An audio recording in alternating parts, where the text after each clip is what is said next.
Introducing Meta Ray-Ban Display, the world's most advanced AI glasses.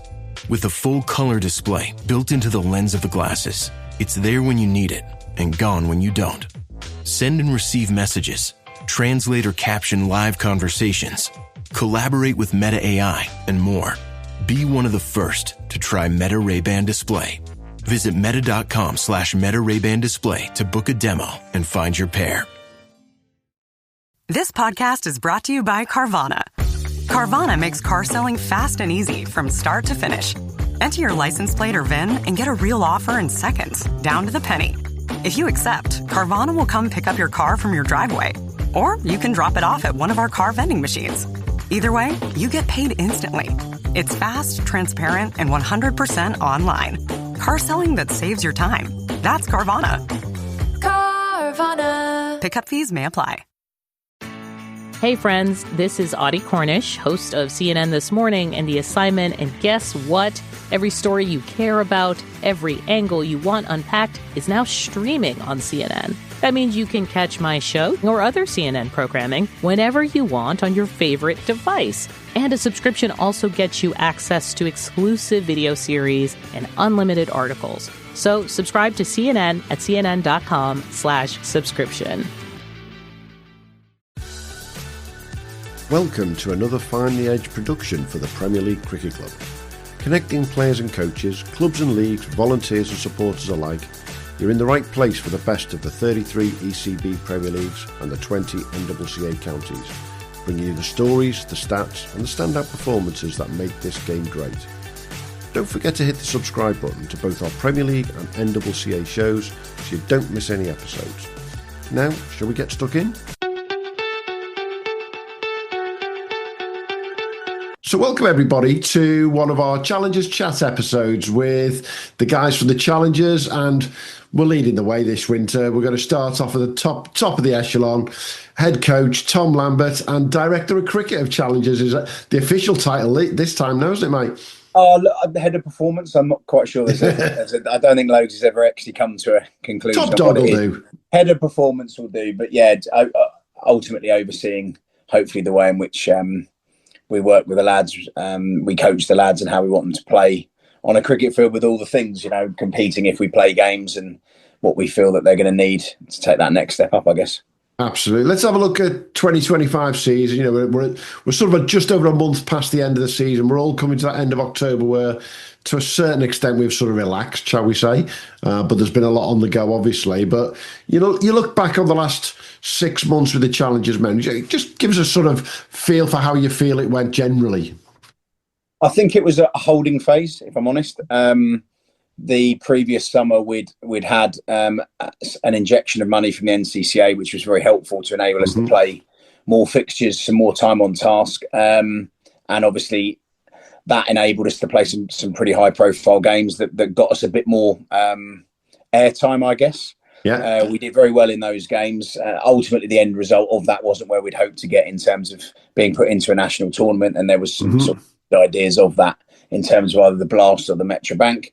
That hasn't transpired. That is how it is, and then we move on. So from that point forward, the NCCA were brilliant in helping us along that way, but completely understandably, they couldn't then put more resources into us. They had to look after the NCCA competitions, which obviously I was a part of with Berkshire. So completely understanding, which meant we were probably put in a bit of a holding phase where finance was a key factor into what we could do for the next 12 months. And I think meetings that we had, the discussion was very much about making sure that we stayed alive, we stayed relevant, we stayed out there in the eye, and enabled Logs and Ellie at the time to go out and find the sponsorships or the deals that we could have to keep moving this forward. So I think we did a really good job in terms of holding that together for the men and for the women, because obviously there's two factors to this now. It's not just the men's team, it's the women's team as well. And that sort of holding phase, I thought we did a really good job in the summer. We kept the boys and the girls very much ingrained in what we're doing and keen to move forward with this. And we are where we are now, which hopefully in the coming sort of days and weeks will be some good announcements on some commercial deals that we've got. We can announce the women and the men's winter squad and we can get cracking with them. So it's good. Absolutely. And how disappointing was it? And I've got a slight elephant in the room. Our friends at ECN have had a lot of trouble this year with what's gone on with their sponsorship out of India. And as a consequence, we haven't got challenger squads that should be out in Spain any time around now for the men, shouldn't we? We were pretty gutted about it. It's been a really fun 4 years. And as I've spoken to you about before, it's so marmitey with people that haven't been out there. I appreciate the opinion they have on it. Those that have been out there will have much stronger opinions in the other direction. But it's been a massive part of building us together as a brand, I guess, putting us together as a group of players, getting the coaches to integrate together, playing competitively, which is always good, learning a lot about ourselves, each other, how to conduct ourselves, how to win, how to do so many things. Has been really useful. So we were gutted that it didn't go ahead this year for circumstances that were out of the ECC's hands. We're massive supporters of them, and we hope that can turn itself around. But the Indian government obviously had its say in terms of Dream 11 and what went on there, and that's not for us to speak about, but it is for us to support the ECC and say we're here as and when you're back up and about, because we missed it. Absolutely, 100% me. I mean, October's been very strange not having Vinny and Rico and the boys in our ears, and for you guys going out there. But I think there's a little bit of serendipity when you look at your season there. That generally it would all build towards Spain, but you started the season off with the complete opposite, with a 2-day game against the Mumbai Indians training squad that came over, and a proper Red Bull game there, wasn't it? Yeah, it was. It was a bit of a different from what we've done previously, but I think that's what we are, I guess, as a challenge. We're trying to find our feet. We're trying to find different things that we can throw at the boys and girls, I guess, and that came up as a real opportunity to play against some high class players. They were full of IPL players. It was a really good team, and unbeknownst to us and not planned, we turned up on a very hot day, 2 days in Nottingham on a used wicket, which was pretty much home to them and not so home to us. It was an extraordinary 2 days worth of learning for the boys. Incredibly proud, actually, how we competed and came out with a draw out of the fixture, because those guys are serious players. Our spinners bowled really well in the game. Connor, Dre, Joe Pocklington, who obviously went on and got signed with Notts, played in that game as well. And our spinners bowled really well in very helpful conditions, and they made very good players of spin look silly at times, but they also, those very good players of spin, played it so well that we learned very quickly, because our first innings was tough. We went in with a white ball mentality to carry on doing what we want to be as challengers, and we obviously came unstuck. We did a lot of good. We were bowled out very quickly for a high run rate score, should we say, because that's what we asked the boys to do, but it enabled us to go home that night and really sit down as a group and say, that is as hard a challenge as we're ever going to have. We all need to come up with a plan. And we spent that night talking about what each player's methodology would be against guys bowling similar to Jadeja, pace at the wicket, some spin, some don't. How are we going to play it? How are we going to look to attack? How are we going to look to defend? And then to bat out 70 overs of the next day for 270 for 9, I think it was in the end. And in fairness, I think we lost 3 quite late in the day in the last 3 overs. We looked comfy. But we ended up holding out for a draw, and it was just the boys' evolution over the 24 hours, I guess, of the first innings that was really, really pleasing, and shows that we're working with the right people that want to evolve. Yeah, I think that's the key for me. When you guys 120 something all out in 20 overs, you're still going to your 6 and over that you'd want them to be doing in a 50 over game, but it was a different type of pitch, different type of set of bowlers that you're used to on a day-to-day basis. Who stood out for you generally? Pock obviously stood out. I mean, he was down the road from where he's ended up bloody signing to start with. But who else stood out for you guys? I think the spinners bowled really well. Like Connor had a terrific season. Obviously, what he did with Bucks in the final. Correct me, but was it 12 or 14 wickets he took in the final? We lost count. It was that many in the end. Goes on to say how dominant he is in this form of cricket. It's our job to dig deeper into why maybe that hasn't transferred over into first class cricket, whereas it obviously has for Andrew Neil and it has for Joe Pocklington. So that's for us and that's for Connor to figure out. But he bowled beautifully on the day. Alex Russell bowled beautifully on the day as well. It's nice to have him back. I think that's the art of the challenges, is that the guys that have gone from us to get signed and then come back, they have so much worth to give back to the boys. And he bowled really, really nicely. Again, the pace that he and Connor bowled was very much akin to what the Indians bowled, whereas Connor bowled it a little bit more English style, and Joe did as well. a little bit slower, and enabled them to get onto the back foot and play the ball both as deep in the crease or could get out to the ball. Whereas we learned as a group of spinners on that type of wicket that the more pace on the ball is going to be more difficult to play. So I get that education for not only our batters to play against, but for our spinners to watch. But yeah, Joe and Alex bowled, Connor and Alex bowled really well. Joe came in for the second day.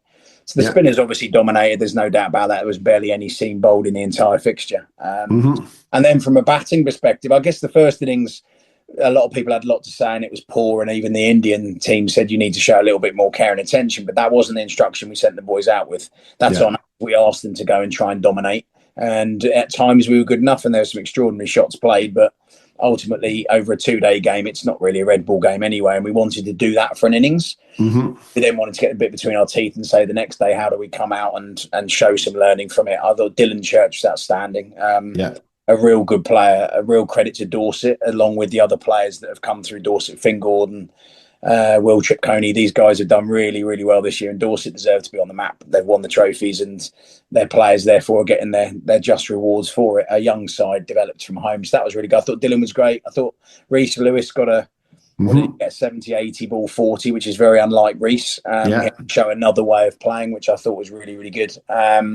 So yeah, those guys to name.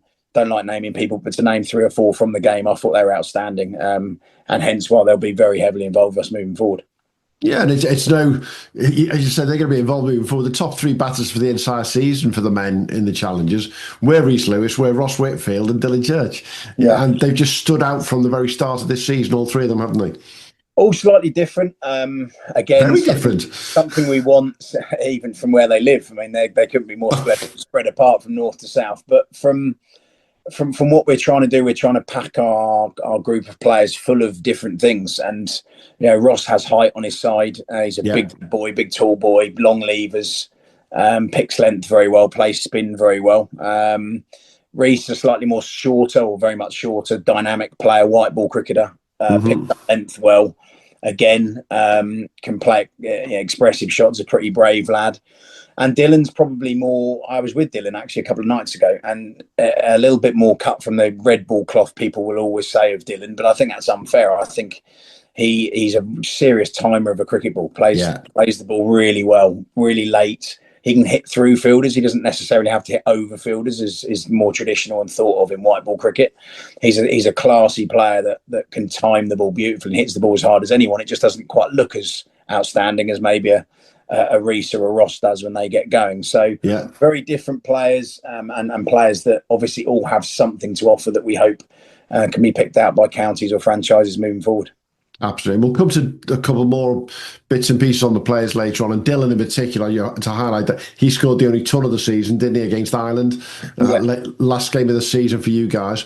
How good was it, though, to be able to move from that Mumbai game to having that day with the extended squad's the best way to describe it, isn't it? Where you could then have that T20s, the T10s, and really play around with who's going to be going to Spain, because that was part of the plan then, wasn't it? Oh yeah, the day we had at St Cross was very much with Spain in mind. We made that clear to not only the players in our squad, but the NCCA Select 11 that was picked to come and play against us. And full credit to them in the T20 game that we did play, they beat us. That's a massive kudos and doff of the hat to the NCCA as a whole, and for Logan and the guys that run that we could pick out the highest performing players, not necessarily the highest performing players, because we want to get away from that. We're not picking numbers, because if you pick numbers, that means you're good at playing NCCA cricket. We want to pick guys that we feel can go on and play. And they came and did a real number on us, actually. They played really, really well. We learnt a lot. Again, some of those players jumped off the page to us for this winter. And then we were able to bring the boundaries in for the last 2 games and play 2 T10s, where I'd like to think, and gladly, we were slightly more dominant because we've done it and we've played it. And again, that just helped us learn, meet new people that maybe we wouldn't have been able to do in the past. And whilst we didn't have the weight of fixtures and maybe the calibre of fixtures we'd had previously, we had things that enabled us to meet more people and see a bit more of a cross-section of NCCA cricket, and all, which is massively beneficial to us. Yeah, it's very noticeable from that NCCA representative 11, the likes of Josh Lincoln, Cam Jones, Louis Backhouse. These were guys that, hang on a minute, you're coming to come into our squad going forward now, aren't you? Yeah, no, 100%. And again, the height, like guys performing to the way we want them to perform, whether that be strike rates, whether that be skill level in white ball cricket to bowl different balls at different times. In terms of Cam Jones, I'm really excited with Cam. I've not seen anybody at NCCA cricket do what he does. Nope. Again, similar to Connor, similar to other people that perform so well and probably do have things that the first class teams need.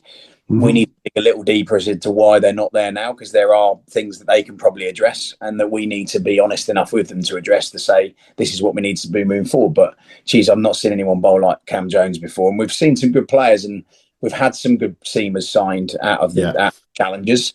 They're not as eye-catching, I would say, as Cam. I mean, Rory Hayden's done an incredible job and he had a really good start to life at Derby, and so pleased he's got a 3-year deal. That's a real commitment to a player. But Cam has that real X factor. I was seriously impressed. I've not seen, people turn my head as much as that. That was brilliant. I can't disagree. We got to play the Zimbabwe A side again twice up at West Bromwich Dartmouth, and he was the guy who just took my breath away, is the best way to put it. When I first saw Cam running and bowling, like, hang on a minute, this he's bowling a fast, heavy ball, if that's the best way to describe it. He's got a bit of both, but he's also got the skill with him, hasn't he? Yeah, real good wrist position, so shapes the ball at pace away. Again, not necessarily blessed with that big height that everybody wants these days. Certainly not short, don't get me wrong, but is it slightly skiddier bowler as opposed to that deck hitting bowler, which I think is a little bit more of a fad at the moment. So it's something to work at. Getting through 3 days worth of cricket with him, he did pretty well in terms of that physically, but that's something that he has to ask an honest question himself, and we do. How can we get you bowling like that for long spells? And he generally did, actually, over the 3 days.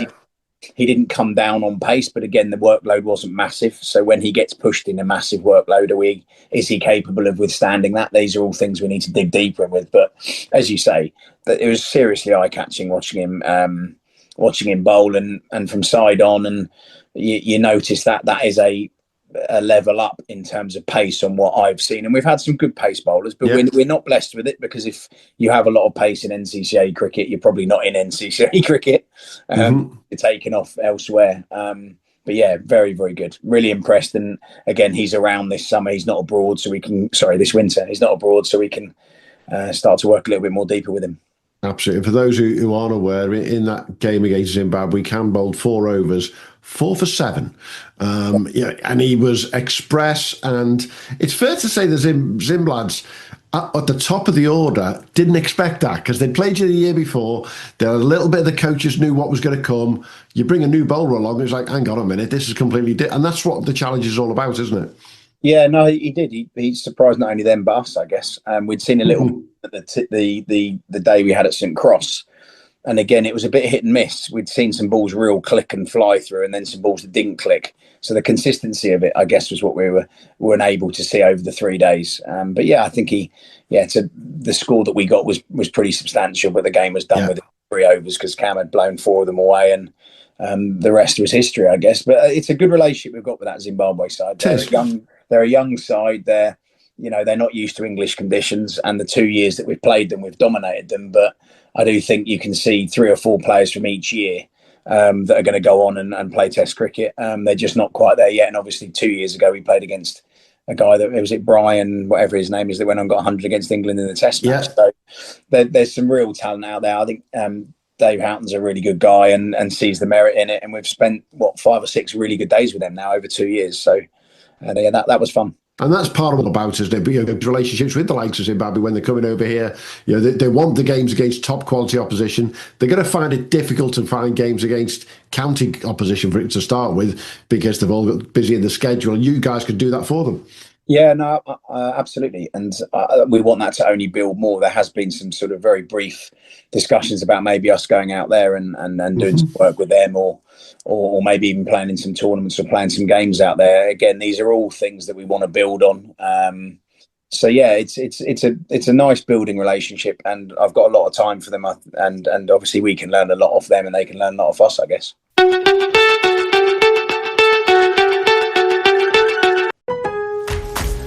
At At Lowe's, this Veterans Day and every day, verified military members, veterans, and their spouses get automatic silver status in My Lowe's Rewards with free standard shipping, plus 10% off eligible purchases with no annual limit. It's one way we honor and give back to those who have served and still do. Learn more now at Lowe's.com/military. 10% discount can't be combined with another offer. Exclusions, terms, and conditions apply. Loyalty program subject to terms and conditions. Details at Lowe's.com/terms. Subject to change.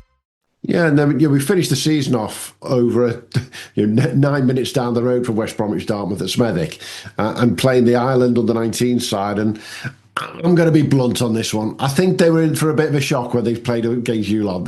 You lot there was a bit more, shall we say, grit, and you guys are young squad still, but they knew what they were doing, the challenges that day, and actually made it look quite easy, I thought. Oh, look, it's a young Ireland side, and they then went on to play. I think it was Bangladesh and England was in the under-19 stuff. So it was interesting for us to see where they're at, and they had some real shoots of promise and did some really good stuff. Fielding was good, general energy was good, one or two really nice, and then when they did get a go to bat on a short boundary one side, they did some damage for a small period of time. So they were good, but ultimately at the same time, something that we've probably been used to going to Spain and been used to when we went to Guernsey and being used to against Ireland is we should be better. But there's an attitude about that. We should make sure we do it properly. And that's always a teaching thing for the boys. Get your attitude right and make sure that you don't turn up and take anything for granted. Equally, last summer, we were the complete opposite, where we were playing the Sussex and the Hampshires and the Leicestershire's full first teams, where we were that person. So to experience both, I think is a really good learning for the lads. Keeps you grounded when you need to be. And also, when we did win games against Hampshire and Leicester, we keep your feet on the ground, boys, because we will warm up for them, and there's bigger things to come in the future, and we need to be a bit better than that. So it's all good learning. Yeah, most definitely. And I think with the Ireland one, look, it's the first time I can say, looking outside in, and obviously I've been close to you guys, it just felt as though everything came together all at once. Dylan played what I'd class a proper white ball 50 over innings. Will Tripcody at the top of the order with him. He's used to batting with him, which is great. Ross Whitfield, I thought, was going to go on to something monstrous, but we all know what happened to Ross. He decided to get hit in the box twice within 4 balls, and literally he was lucky to still have 2 balls at the end of it. But even down the order, Archie Dodds came in and batted well, and then bowled brilliantly, and all of a sudden somebody else has come through the ranks there, haven't they? Yeah, no, I was really impressed with again Dylan, to go from a red ball innings where he had to find a way to survive against serious spin on a turning wicket was one skill, but to then go and bat in a way that wasn't demonstrous, it wasn't modern, it wasn't ramping, it wasn't hitting the ball over the ropes, it was hitting through people, and he hits the ball so well, and I really enjoyed watching that. Again, it was a young Ireland side, and he also got balls that he could put away. You've still got to put them away, but he was putting good balls away as well, and it's just the timing and the way he hits through the back of the ball that I was really impressed with. Will Tripcody, I really like. Again, look at someone like the Crawley Duckett effect. Someone that height, he's so tall that he's difficult to bowl a length to him. Yeah, that's going to be a superpower of his that he needs to use moving forward. But I really enjoyed my time with him as well. And again, just to repeat, kudos to Dorset, have really got their ducks in line at the minute and producing a really, really good side and some really good players. So yeah, like really, really good. And Ross is a lovely lad. And again, the way he plays spin, etc., is really good. And yeah, his injury was unfortunate. He shipped off to hospital with in some serious pain. I was really quite worried for him but I was glad that he got back. I've been in touch actually. I think 2 months later he was still in pain. So I think it wasn't a pleasant injury that. So yeah, luckily he's hopefully fully functioning again now. And I think what was great about that squad that day was, it was the last day of 3 days of cricket. A lot of the boys have been together for 2 or 3 days, but you could still see they love being part of this squad, the challengers. We're not a club, we're not a franchise, but we are a group of players who come together at the very top level of non-professional cricket. And on this day, they were literally from all over the country, far more than we've ever seen before as well, because the network's just huge now, isn't it? Yeah, that was really important to us and will continue to be important to us. I think cricket's changing, and we sit in whether it's a unique part of the setup, or whether people agree or don't agree with it. I think things are changing in life, really, let alone in cricket. You don't have the time if things don't go well for you at 18, 19 at academy level. You don't have the time to necessarily trial. Trialing's really difficult because there's financial implications on counties now to do it, and you're forced out of cricket relatively quickly. Well, what we want to do is to give an environment where the boys feel comfy, can improve. We want to help them with so many things, not just the cricket. Can we find them jobs? Can we help them with their coaching badges? Can we keep them active, keep them working, so they can still feel they can give something back to cricket, and still have that dream into their early to mid 20s. So we're proud of that as well. And getting that group of players together, they're all different. They've all got slightly different stories. So having Tom Bevan back was massive. Bev over the 3 days really opened our eyes to that senior player market. A lot of people for 3-4 years ago questioned James Kettleborough being involved, Dan Lincoln being involved. Well, they're not going to get signed, are they? But they're free coaches. They're guys with a little bit of experience that can teach these young guys how to do it. I don't think any team can ever be successful without those ingredients, whatever sport that's in, football or cricket or rugby or whatever it might be. And Bev was huge for those 3 days, and I want him to come out of the experience a better person as well. It might be that he gets back into first class cricket. If he doesn't, how does he move his life forward and understand the effect you can have on players? He was really good, and different side of Bev. I've seen lots of sides of Bev, but he was, he spoke well to the boys. The boys listened. He's got to understand the respect he holds, but that comes with a price. You've got to be good in that realm. And I thought he really was, especially against Zimbabwe. The way he batted, the way he Reese through it, the way he batted with Ben Salter. Or Salts could sit and watch him bat and say, Salts, look at the way he's backing up, look at the way he drops and runs, look at the way he understands what the best thing to do now is. And he does it in a manner that's quite obvious. And if players don't see that, we can say it, but it's better just to see it being done. But those senior players, to have them back, to have Alex Russell back, etc., was really so. All good. And I think it's great that having those senior players around. And if you look around the county world these days as well, I always use one name straight away, and he's a player who's played Premier League, NCCA, and first class and franchise cricket around the world this year. Rich Gleeson. He didn't get signed till he was 27, 28. The days of you've got to be done by 18 and 19 are well and truly gone, aren't they? I don't know if they're well and truly gone, and I'm not here to say anything. I've worked briefly in at times with the Middlesex Academy, so the academy structure is good, and it's the way that the English structure is currently done, and they do a fantastic job of it. I guess just the way the world's moving, and the way that our minds are and young people's minds are these days, are 18-year-olds actually quite ready to go. A lot of us struggle with things with mental health, etc. Are we old enough and mature enough at 18 maybe to get that opportunity now? The pure talented ones absolutely are. They jump off a page. But our guys have had a little bit more life. They've gone away. They've had to find a job. They've had to think things through. They've had to show that they're dedicated and I actually really want this. They're just 2 or 3 years older with a little bit more experience, a little bit more craft, maybe a little bit more experience of competing in NCCA cricket. Who've got a massive role to play. That standard of cricket has to be good. Otherwise, it's such a fall off from first class cricket. We're never going to get people through. And I think, again, Logue has done a really good job of making that very, very competitive, very tribal around amongst counties. And the counties are doing really well now to breed sort of younger, more homegrown sides, and that can only be good. So there's a long way to go, but there's positive signs out of it. Yeah, and I think to you look at the positive signs for this season. I mean, how proud as a Challengers group could you be? The amount of bloody players who got an opportunity in the first class game to play list A games, and then as you've already mentioned, Rory Hayden with a 3-year deal. You got. I'm looking along the line now. Johnny Connell played a lot of cricket for Essex in the twos there. Andrew Neil, list A cricket for Hampshire. And I'm hearing that there might be a contract somewhere down the line there. I'm going to leave that in because I'm hearing it from a number of people. This is just what the Challengers are all about, isn't it?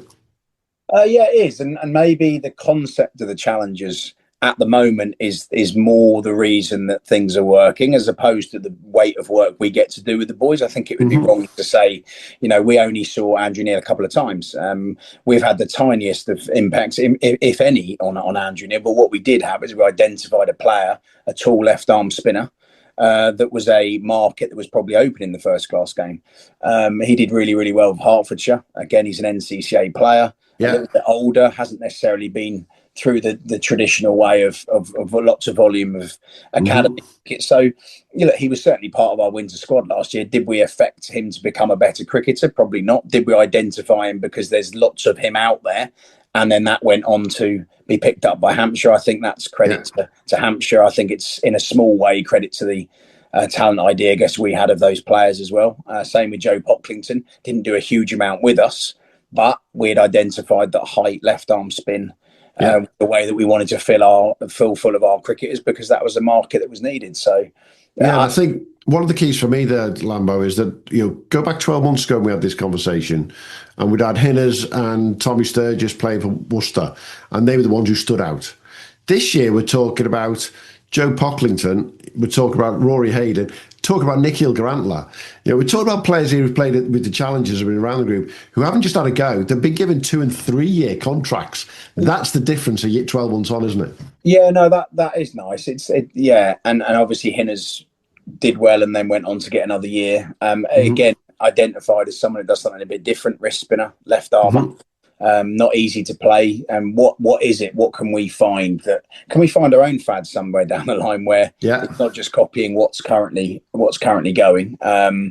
But our squad this winter is full of people that we think can have an impact. And again, probably away from the highest performing players and the best stat scorers in NCCA, because they've mastered NCCA cricket. That doesn't necessarily mean you'll master first class cricket or franchise cricket. And at the same time, the guys that records aren't as good, but they've got something that we feel that is out there to the world of franchise cricket or to first class cricket we're looking to pick. Rory Hayden's totally different. Rory Hayden has been through the process throughout, so I do feel like we've had a contributing factor to him. Absolutely. A lot more of a hands-on, should we say, contributing factor in Rory.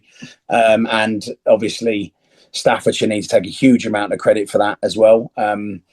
Coming off the back of the Warwickshire Academy and then two and a half years of NCCA cricket, he's obviously improved as a cricketer, whether that's with our help or with certainly with Staffordshire's help. And sad as it is that Staffordshire lost Andy Carr this year.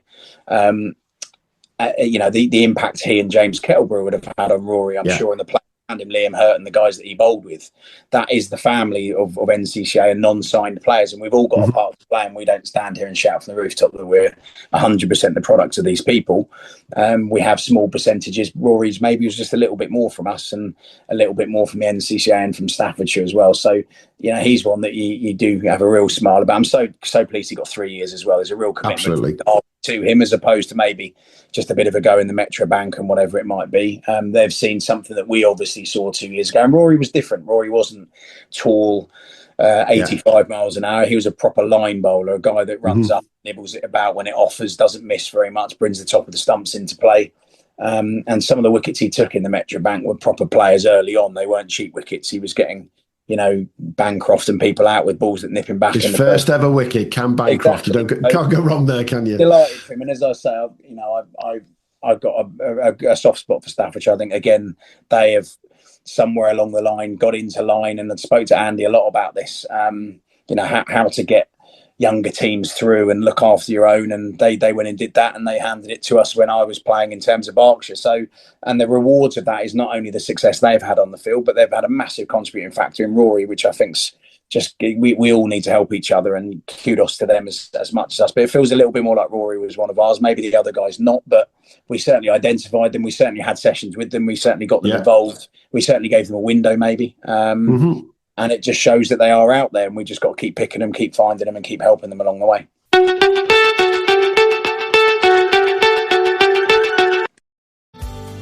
Getting ready to step into your career era? Set yourself apart with Adobe Creative Cloud Pro for students. Hone your skills with apps like Photoshop, Illustrator, Premiere Pro, and more, powered with the latest in creative AI. Students save over 55%, so you can build a portfolio you're proud of. Launch your future with Adobe Creative Cloud Pro for students. Visit adobe.com/students to learn more. Now, I'm going to ask you a question now that just led from that. Do you see the challenges as a window, or do you see it as we want to get stuck in and play competitions? Which, if you, because as a head coach and as a director of performance, you get pleasure out of both, I'm sure. But which one gives you the most pleasure? Potentially throw us in the Metro Bank and see what we could do there, or actually producing 3-4 players every year that are going to go on elsewhere? They're totally different. I'm a head. I feel like I'm a head coach. That's what I get the most out of, working with players with a plan on a day to beat a given side or to work out a given player that we need to get out. That's what gets me going. The director of cricket thing, both in my club life, the club I'm at, and from a performance perspective with the challenges is not new to me, but is something that, planning for how we move forward. It's sat behind a desk a little bit more and writing programs and stuff like that. Which gives me more pleasure, definitely being on the ground when we win a game of cricket and coming up with a way of getting somebody out or a way of progressing someone forward. But yeah, it's like what Rory did, and that gives me equal amounts of pleasure, probably more because I knew Rory probably better than the other guys. Where do we want to be moving forward? Really good question. I believe we can compete. I believe that we can more than compete with these sides. Whether the opportunity will ever come up or not, that's not on us. We can only keep doing what we're doing, and that it might be abroad. It might be that we have to find that market where we take the boys away and we get offered opportunities to go abroad and play in competitions, and that might be another way of showcasing the lads on all the streams you have these days and even televised. Can we get those guys into that and kick them on them? There isn't maybe one size fits all anymore in terms of you have to go to academy, you've got to get signed into a first class game. There's another market of cricket out there, and small amounts that Cam Hemp did over in the Cayman Islands. He got a small gig out there. Can we also maybe branch into those areas? And but yeah, can we go into competitions and compete in them and perform in them? And that would be awesome. And that probably gets my beans going a little bit more, because I'm a head coach who wants to have on and see a group of players playing the way I want them to play, and kicking on from there.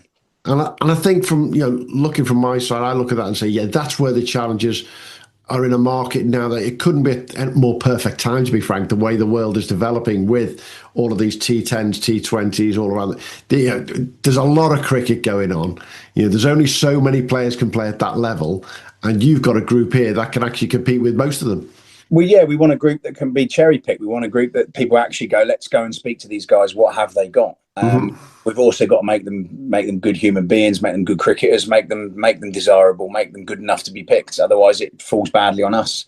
A lot of this discussion has been about the men's side, but the women's side is a really, really exciting project. I didn't work as much with the women this year, and Elliot did a great job in taking them around, and they had some higher profile games than the men ended up having. But just the 3 games that I was involved in, to watch the talent that's there, the difference between those that are professional women and those that aren't isn't necessarily as big as the difference between the men's side. And it was fascinating to watch the games where you couldn't necessarily tell the difference between the two teams, other than probably just the street smarts. A little bit more time on task and a little bit more thought process towards how you build an innings, what shot to play when, what delivery to bowl. It was more of a tactical thing, and that can be taught. I'm looking forward to getting, stuck in with the girls and the women over the winter to really start to build them up, because they've got some incredibly exciting players and some incredible opportunities for us to turn them round real quick and get them into the first class ladies game. And I thoroughly enjoyed that, and it opened my mind. I've not done a huge amount of women's cricket, and that's another string to my bow, another thing for me to think about from performance. But what is the niche market, the requirement of women's cricket for a player? Is it physical fitness? Is it ball striking? Is it skill? Is it street smarts? Because our girls just didn't have that. And criticism of them, that's something we need to work on. And if we get them there, then I think we could turn over some fantastic cricketers, and they're a really nice bunch. And as much equally with the lads, looking forward to getting stuck in with them in the next month or so. We're back together, and then December we get together again. So it'll be really good. I'm going to be talking to Charlotte over the next couple of weeks, hopefully, and doing a very similar look back on what we've done with the women over the year, and looking forward, more importantly, because as you said, it's so exciting. Looking forward yourself, you've already sort of just mentioned it. What's the plan for the winter? Now that you've got some funds there and you build a plan around it, what are you looking to do with the lads who are here in the UK, obviously? 18 are here, 12 are away. That's not bad. I think it's pretty similar with the women, actually. I think 11 of the women are away as well. Again, kudos to Elliot and to those who behind the scenes work so hard to get us commercial opportunities. There are things I think to announce in due course, but I'll leave that to them and the challengers to do. But yeah, we have some funds now, and we're looking to we start up in November where we're all going to get together virtually with the guys in Australia and the girls in Australia, and just that sort of to lay the lie of the land, so to speak, in terms of where we're at. And all together, 14th of December, those in England, women and men, will be together at Loughborough to have our first session back. And then from there onwards, we're looking to regionalise it. So have 3 hubs where the northern guys and girls will work together, and the Midlands and the guys and girls will work together, and start to just get a little bit more time on task. Again, not easy with finances and getting everyone here, there and everywhere. It is cost. And we still need help in that way, but we feel like we should be able to get between 8 and 10 sessions over the winter, either in regions or together as a group. And that's a lot more than we've had previously. And what we've done and had previously has created a certain level of results, which we're proud of. So a bit more time on task, and we feel we can move forward. There's some exciting phone calls in terms of potential tournaments we can go out to. And there are people starting to call us now and saying, would you be interested in being involved in this? That might take off. It might come to nothing, but it's, in the next 48 hours, there's some calls to be had about potentially going out and planning some tournaments and getting the boys and the girls together. So, if that comes true, it's another string to our bow. It's another platform for them to perform on. And we hope that comes through. But yeah, certainly no promises in that regard. But if it is, that's exciting because we haven't had Spain. But there are other things in the melting pot that if they were to come, I think will be really beneficial to us. And if you look to next season yourself, how many fixtures would you want to see the challengers play? Would you like this to be a sort of a every other week, every 2 or 3 weeks? Do you have a sort of a feel for how quickly you can grow this yourself? Well, as I had my head coach hat on, I'd like to play every week. Absolutely, but I'd be realistic, Mr. Head Coach. From a financial point of view, it might be hard to get everyone from Northumberland to Cornwall together once a week. So yeah, look, I think we want to move forward. Certainly the women exactly the same, with a little bit more. I thought they had a great summer. I thought the fixtures that Logs put together were really high profile. We probably didn't quite have that exposure to the men's side. But we're hoping that's different this year. And I know there's, again, good conversations been had with counties. In an ideal world, it'd be lovely to have 4 warm-up blast games for 4 different teams, and they value warm-up games because it's a shot window for our players to play in. But also, we're not there just for the boys to do individually well. Can we put these guys under a bit of pressure as we did with Leicester and Sussex?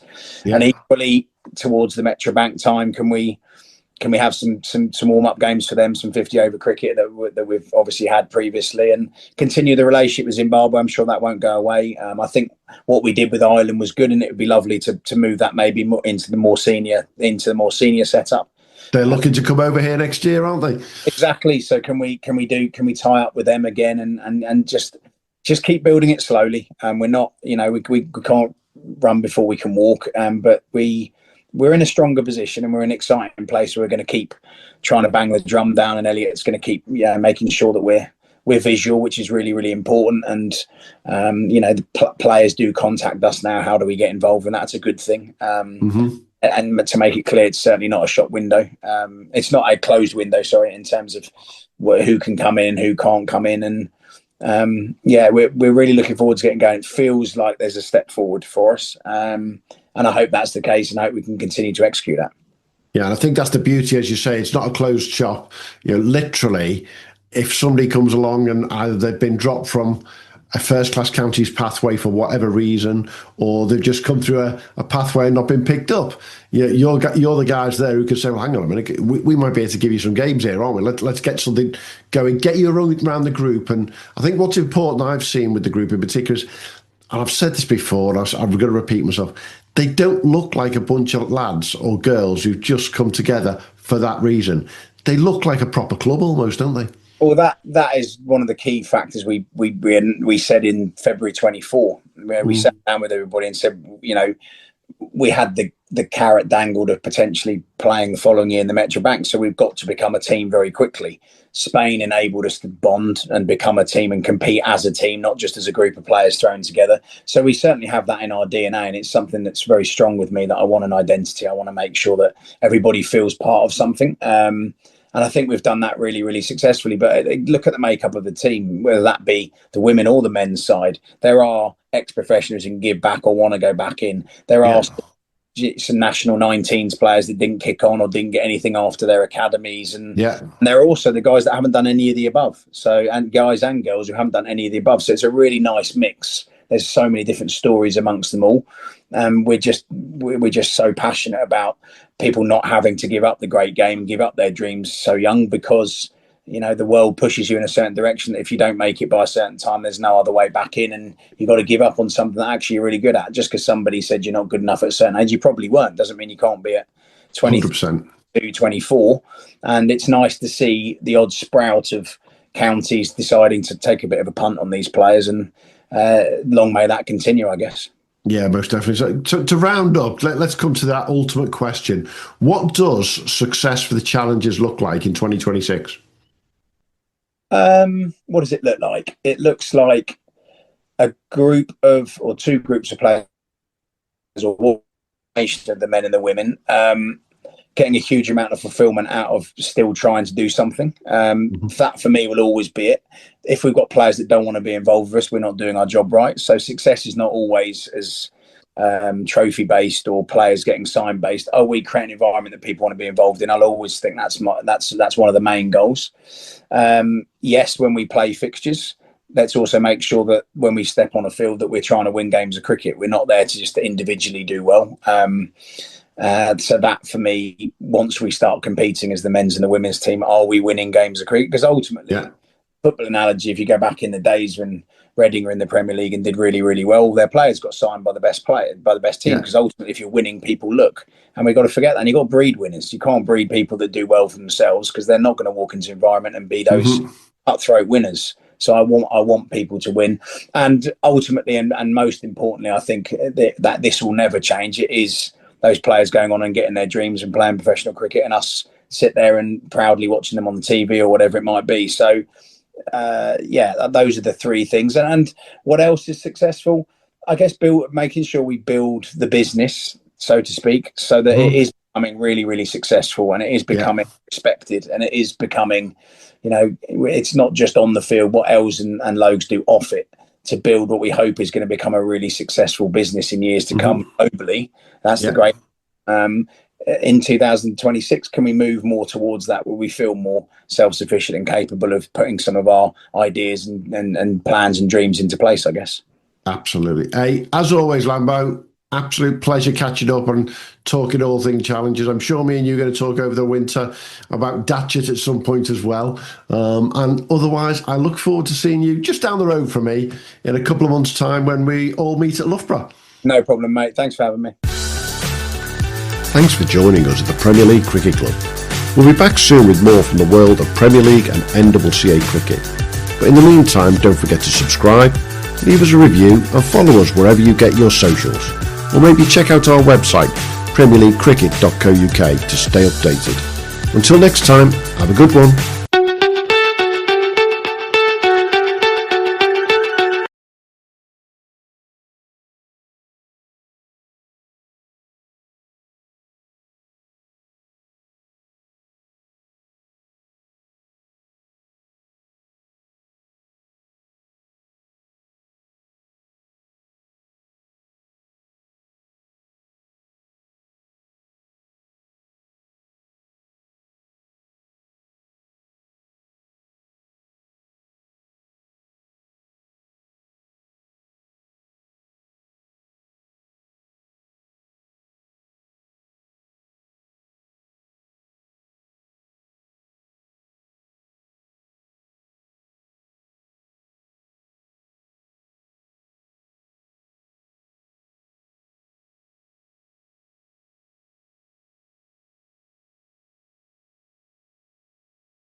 part of the Sports Social Podcast Network.